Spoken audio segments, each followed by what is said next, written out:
Hi,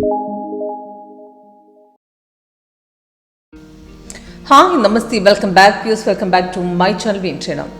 ഇന്നത്തെ നിഫ്റ്റിയും bank നിഫ്റ്റിയും നോക്കുകയാണെങ്കിൽ huge returns ആണ്. കാരണം ഓപ്ഷനിൽ നല്ലൊരു റിട്ടേൺസ് കിട്ടിയ ദിവസമാണ് ഇന്ന്. മോർണിംഗിൽ തന്നെ നല്ലൊരു ഡൗൺഫോൾ ഉണ്ടായിരുന്നു. നല്ലൊരു ഡൗൺഫോളിൽ നല്ല പ്രോഫിറ്റ് കിട്ടി. അത് കഴിഞ്ഞ് നമുക്കൊരു ബൈ ട്രേഡ്, ഇന്നത്തെ ട്രേഡ് വെച്ച് നോക്കുകയാണെങ്കിൽ നമുക്കൊരു ബൈയും ഒരു സെല്ലും ഉണ്ടായിരുന്നു. നിഫ്റ്റിയിലും ബാങ്ക് നിഫ്റ്റിയിലും കോളും എടുക്കാമായിരുന്നു, പുട്ടും എടുക്കാമായിരുന്നു. ഇന്നെന്ന് പറഞ്ഞാൽ 25 ഏപ്രിൽ ഇന്നത്തെ ട്രേഡ് ലക്ഷങ്ങൾ ഏൺ ചെയ്ത ദിവസമാണ്. അത്ര നല്ല റിട്ടേൺസ് ആണ് നമുക്ക് മോർണിംഗിൽ തന്നെ കിട്ടിയത്. അപ്പോൾ നമ്മുടെ സോഫ്റ്റ്വെയർ നമുക്ക് ആക്ച്വലി കറക്റ്റ് ഇന്ന് കാണിച്ച സിഗ്നൽസ് ആണ്. ഇന്ന് നമ്മളെങ്ങനെ എൻട്രി എടുത്തു, അതേപോലെ തന്നെ എക്സിറ്റ് ലെവല്, പിന്നെ അതേപോലെ തന്നെ നമുക്ക് ഇപ്പോൾ ട്രേഡ് നമുക്ക് സംഭവിക്കുന്ന ട്രേഡ് നമുക്ക് കിട്ടുന്ന സമയത്ത് നമ്മൾ സിഗ്നൽ എടുക്കും. പക്ഷേ നമുക്ക് പ്രോഫിറ്റ് വരുന്ന സമയത്ത് പെട്ടെന്ന് അത് ഇത്രയും നല്ല റിട്ടേൺസ് നമുക്ക് എടുക്കാൻ പറ്റാതെ പെട്ടെന്ന് പ്രോഫിറ്റ് നമുക്ക് ഇനി ലോസിലേക്ക് പോകണ്ടെന്ന് വിചാരിച്ച് കട്ട് ചെയ്യുന്ന സിറ്റുവേഷൻസ് ഉണ്ടാവും. അപ്പം നമുക്ക് ഇത്രയും ഹ്യൂജ് റിട്ടേൺസ് ഒരിക്കലും എടുക്കാൻ പറ്റാറില്ല. അപ്പം നമുക്ക് എങ്ങനെ മനസ്സിലാക്കാം എത്രത്തോളം ഹോൾഡ് ചെയ്യണം, അതേപോലെ നമുക്ക് ഇത്രയും നല്ലൊരു അവസരം നമുക്ക് കൈ കിട്ടുമ്പോൾ അതിനെ മാക്സിമം യൂട്ടിലൈസ് ചെയ്തിട്ട് കറക്റ്റ് റിട്ടേൺസ്, അതായത് ഹ്യൂജ് റിട്ടേൺസ് എങ്ങനെ ഏൺ ചെയ്യാൻ പറ്റുമോ എന്നുള്ളതും കൂടെ ഇന്ന് കാണിച്ചു തരാം. അതിന് നമ്മുടെ സോഫ്റ്റ്വെയർ നിങ്ങളെ സഹായിക്കും. നമ്മുടെ സോഫ്റ്റ്വെയറിനകത്ത് കറക്റ്റ് എൻട്രിയും എക്സിറ്റും റിവേഴ്സലും കാണിച്ചു വരുന്നുണ്ട്. അതേപോലെ സ്ട്രോങ് ലെവല്, അതായത് നമുക്ക് നല്ല ഒരു ട്രേഡുകൾ നമുക്ക് എവിടെ എക്സിറ്റ് ചെയ്യാം. അപ്പോൾ ഇന്നത്തെ സ്കാൽപ്പിംഗ് വെച്ച് നോക്കുകയാണെങ്കിൽ നമുക്ക് രാവിലെ തന്നെ കറക്റ്റ് റിട്ടേൺസ് ആണ് കിട്ടിയത്. കറക്റ്റ് ട്രേഡാണ് തന്നത്. ആ സപ്പോർട്ട് ലെവൽ സ്ട്രോങ് ആയിരുന്നു. അതായത് നമുക്ക് സിഗ്നൽ വന്ന സമയത്ത് നമുക്കവിടെ കൺഫേം ആയി.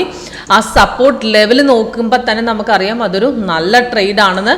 അതിൽ സ്ട്രോങ് ആയിട്ട് സപ്പോർട്ട് കട്ട് ചെയ്തതിന് ശേഷമാണ് മാർക്കറ്റ് ഇറങ്ങിയിരിക്കുന്നത്. അപ്പം നല്ല ഹ്യൂജ് റിട്ടേൺസിന് സാധ്യത കൂടുതലാണ് സോഫ്റ്റ് അവിടെ നിന്ന് തന്നെ പറഞ്ഞിട്ടുണ്ട്. അപ്പോൾ അതൊറ്റ ബ്രേക്ക് ഇല്ലാത്തൊരു ഇറക്കുമായിരുന്നു. അത് ഇറങ്ങിയത് നമുക്ക് ഇവിടുന്നാണ് മാർക്കറ്റ് തിരിഞ്ഞു വരിക. അത് കഴിഞ്ഞ് പിന്നെ ഇറങ്ങി. പക്ഷേ നമുക്ക് ഈ ഒരു ട്രേഡിൽ തന്നെ 100-300 പോയിന്റോളം നിഫ്റ്റിയിൽ അടിച്ചിറങ്ങിയ പോർഷനാണ്. അത്ര നല്ല റിട്ടേൺസ് ആണ് കിട്ടിയിരിക്കുന്നത്. ഓക്കെ, അപ്പോൾ ഇതിൽ ആ സപ്പോർട്ട് ലെവലിൽ നോക്കുമ്പോൾ മനസ്സിലാക്കാം നമുക്ക് സ്ട്രോങ് ആണെന്ന്. അവിടെ നമുക്ക് നല്ല രീതിക്ക് ഹോൾഡ് ചെയ്യാൻ പറ്റും. കണ്ണും പൂട്ടി നമുക്ക് ഹോൾഡ് ചെയ്യാൻ പറ്റുന്ന പോർഷനാണ് അത്. ഇൻട്രാഡേ നോക്കുകയാണെങ്കിൽ ഇന്ന് 2 പോർഷൻ നമുക്ക് 12:40 ശേഷം നമുക്കൊരു ബൈ ട്രേഡും വന്ന് അവിടെയും 100 പോയിന്റോളം കയറിയിട്ടുണ്ട്.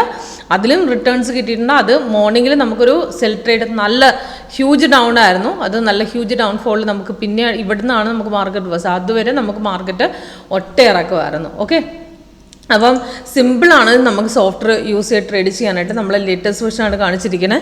അപ്പോൾ ഇതിനകത്ത് നമുക്കൊരു സിഗ്നൽ, ഒരു ഗ്രീൻ കളർ അപ്പാരോ ആണ് ബൈ ആണെങ്കിലും, ഈ സെല്ലാണെങ്കിലും റെഡ് സെല്ലാണെങ്കിൽ നമുക്ക് ഡീറ്റെയിൽസ് വരുമ്പോൾ അതിൻ്റെ ടൈം, എൻട്രി പോയിന്റ്, ടാർഗറ്റുകൾ മുകളിലും താഴെയും കൊടുക്കും. അപ്പോൾ സിഗ്നൽസ് വന്നു കഴിഞ്ഞാൽ നമുക്ക് അതിൻ്റെ കൺഫർമേഷൻ ലെവൽസ്, അതായത് നമുക്ക് ഇവിടുത്തെ ലെവൽ നോക്കുകയാണെങ്കിൽ ഇവിടെ ഈ ലൈൻ തിരിഞ്ഞ് ഇവിടം വരെ എത്തിയിട്ടുണ്ട്. പക്ഷേ നമുക്ക് കൺഫർമേഷൻ കിട്ടിയിരിക്കുന്നത് ഇവിടുന്നാണ്. അവിടുന്നാണ് റെസിസ്റ്റൻസ് കട്ട് ചെയ്ത് മാർക്കറ്റ് കയറിയിരിക്കുന്നത്. പക്ഷേ സ്കാൽപ്പിങ്ങിന് അങ്ങനെയല്ല. സ്കാൽപ്പിങ്ങിന് നമുക്ക് നേരത്തെ എൻട്രി തരും. സ്കാൽപ്പിങ്ങിൽ പെട്ടെന്ന് എൻട്രി കിട്ടും. സ്കാൽപ്പിങ്ങിൽ ഇത് കണ്ടോ, അവിടുന്ന് കയറുന്നതിന് മുമ്പ് നമുക്ക് ഈ ഒരു പോർഷനിൽ നിന്ന് എൻട്രി കിട്ടി, അവിടുന്ന് ബ്രേക്ക് ചെയ്ത് കയറി. അവിടുന്ന് 2-3 പ്രാവശ്യം ബ്രേക്ക് ചെയ്ത് നമുക്ക് കയറിയിട്ടുണ്ട്. അപ്പോൾ നമുക്ക് ഒരു ട്രേഡ് കഴിഞ്ഞ് ഇപ്പോൾ പകുതിക്ക് വെച്ച് നമുക്ക് എൻട്രി ചെയ്യുന്ന സമയത്ത് നമുക്ക് ഇനിയും മാർക്കറ്റ് ഇറങ്ങുമ്പോൾ നമുക്ക് എവിടെ നമുക്ക് ട്രേഡ് എടുക്കാം, ഇപ്പോൾ പകുതിക്ക് വെച്ച് ട്രേഡ് എടുക്കണമെന്ന് എങ്ങനെ മനസ്സിലാക്കാം? ഇപ്പം നമ്മുടെ സോഫ്റ്റ്വെയർ പ്രകാരം ഒരു സിഗ്നൽസ്, ഇപ്പോൾ ഈ ലേറ്റസ്റ്റ് സിഗ്നൽ ആകട്ടെ, ഇത് നമുക്ക് വന്ന ടൈം, അതേപോലെ എൻട്രി പോയിന്റ്, ടാർഗറ്റുകൾ താഴെയും മേളിലൊക്കെ കൊടുത്തിട്ടുണ്ട്. ഇപ്പോൾ ഈ സിഗ്നൽസ് നമുക്ക് 3 ടാർഗറ്റ് കഴിഞ്ഞാൽ അടുത്ത എൻട്രി എടുക്കുന്ന ലെവൽ നമുക്കിവിടെ റീ എൻട്രി ലെവലായിട്ട് നമ്മുടെ സോഫ്റ്റ്വെയറിൽ തരുന്നുണ്ട്. ഇപ്പോൾ ഒരു എൻട്രി കഴിഞ്ഞാൽ നെക്സ്റ്റ് എൻട്രി റീ എൻട്രി തരും. ഇപ്പോൾ സിഗ്നൽസ് കണ്ടിന്യൂ പോകുന്ന സാഹചര്യത്തിൽ പകുതിക്ക് വെച്ച് നമുക്ക് മാർക്കറ്റ് നമുക്ക് ഇറങ്ങുന്നുണ്ടെങ്കിൽ നമുക്ക് പകുതിക്ക് വെച്ച് എടുക്കണോ വേണ്ടിയോ, ഇത്രയും ഡൗൺ ഇറങ്ങും നമുക്ക് എങ്ങനെ അറിയാം? അതിൽ നമുക്ക് ഫസ്റ്റ് റീ എൻട്രി തരും. അത് നെക്സ്റ്റ് ഇപ്പോൾ അടുത്ത ബ്രേക്കോടെ നമ്മൾ എടുക്കുന്ന നമുക്ക് ഈ ട്രെൻഡ് ലൈൻ നോക്കി എടുക്കാം. ഇപ്പോൾ ഇവിടുത്തെ സെല്ല് നമുക്ക് പ്രകാരം നോക്കുകയാണെങ്കിൽ ഈ സെല്ല് ഹ്യൂജ് ഡൗൺ ഇറങ്ങി. ഇപ്പോൾ ഇവിടുന്ന് അത് കഴിഞ്ഞ ശേഷം മാർക്കറ്റ് പിന്നെ ഒന്ന് തിരിച്ചു കയറാൻ നോക്കി. ഇപ്പോൾ ഇവിടുന്ന് ഒരു കയറ്റം കയറാതെ തിരിച്ച് പിന്നെ ഇറങ്ങുക ചെയ്യുന്നത്. അപ്പോൾ ഈ ഇറക്കത്തിൽ കയറി അടുത്ത ട്രേഡ് നമുക്ക് പിടിക്കാം. അപ്പോൾ ഇവിടുന്ന് നമുക്ക് മാർക്കറ്റ് പിന്നെ ഇറങ്ങിയിട്ടുണ്ട്. അവിടെ സിഗ്നലും തന്നിട്ടുണ്ട്. അത് പിന്നെയും കയറി പിന്നെ തിരിച്ചിറങ്ങി. പിന്നെ കുറച്ചൊന്ന് മാർക്കറ്റ് പിന്നെയും നല്ല രീതിയിൽ ഇറങ്ങിപ്പോയിട്ടുണ്ട്. ഇവിടം വരെ ഒരു ഇറക്കം ഉണ്ടായിരുന്നു. അവിടെ നിന്നാണ് പിന്നെ തിരിച്ച് ബൈ വന്ന് കൺഫേം ആയി കയറിയത്. അപ്പോൾ അവിടെ വരെ ധൈര്യമായിട്ട് നമുക്ക് ഹോൾഡ് ചെയ്യാമായിരുന്നു. കാരണം താഴെ ഓൾറെഡി റെഡാണ്. അപ്പോൾ അടുത്ത ട്രേഡ് നമുക്ക് ട്രെൻഡ് ലൈൻ വൈസ് നോക്കാം. അതേപോലെ റെസിസ്റ്റൻസ് സപ്പോർട്ടും വെച്ച് നോക്കാം.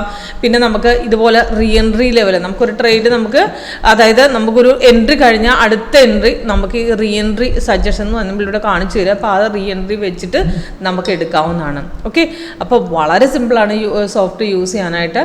നമുക്ക് സൈഡ് വേസ് കറക്റ്റായിട്ട് കാണിച്ചിരുന്നുണ്ട്. ഇപ്പോൾ സിഗ്നൽസ് കൺഫർമേഷൻ പെട്ടെന്ന് ബ്രേക്ക് ഔട്ട് പോകുന്നതും നമുക്ക് കറക്റ്റായിട്ട്, അതായത് അതായത് നമുക്ക് റിവേഴ്സ് പോകാൻ സാധ്യതയുള്ള സിഗ്നൽസും കണ്ടുപിടിക്കാൻ എളുപ്പമാണ്. അഥവാ ഒരു ട്രേഡ് നമ്മൾ എടുത്ത് റിവേഴ്സ് പോയാലും എക്സ്ട്രാ കളർ വഴിയും സൈഡ് വേസ് വഴിയും നമുക്ക് കാണിച്ചു തരും. അതായത് സൈഡ് വേസ് ഈ കളർ ചേഞ്ച് ചെയ്ത് തരുന്നത് റിവേഴ്സുള്ള ചാൻസ് ഉള്ളതാണ്, അവിടെ എക്സിറ്റ് അടിക്കാം, അത് കറക്റ്റായിട്ട് ഇൻഡിക്കേഷൻ തരും. ഓക്കെ, അപ്പോൾ കൂടുതൽ ഡീറ്റെയിൽസ് നിങ്ങൾക്ക് ലൈവ് സെക്ഷനായിട്ട് അറ്റൻഡ് ചെയ്ത് മനസ്സിലാക്കാം. എങ്ങനെ സോഫ്റ്റ്വെയർ വർക്ക് ചെയ്യുന്നു എന്നുള്ളത് ലൈവ് സെക്ഷൻ ഡെമോയിൽ നമ്മൾ പറഞ്ഞു കൊടുക്കുന്നുണ്ട്, സോഫ്റ്റ്വെയർ വർക്ക് ചെയ്യുന്ന മെത്തേഡുകൾ. Okay, thank you.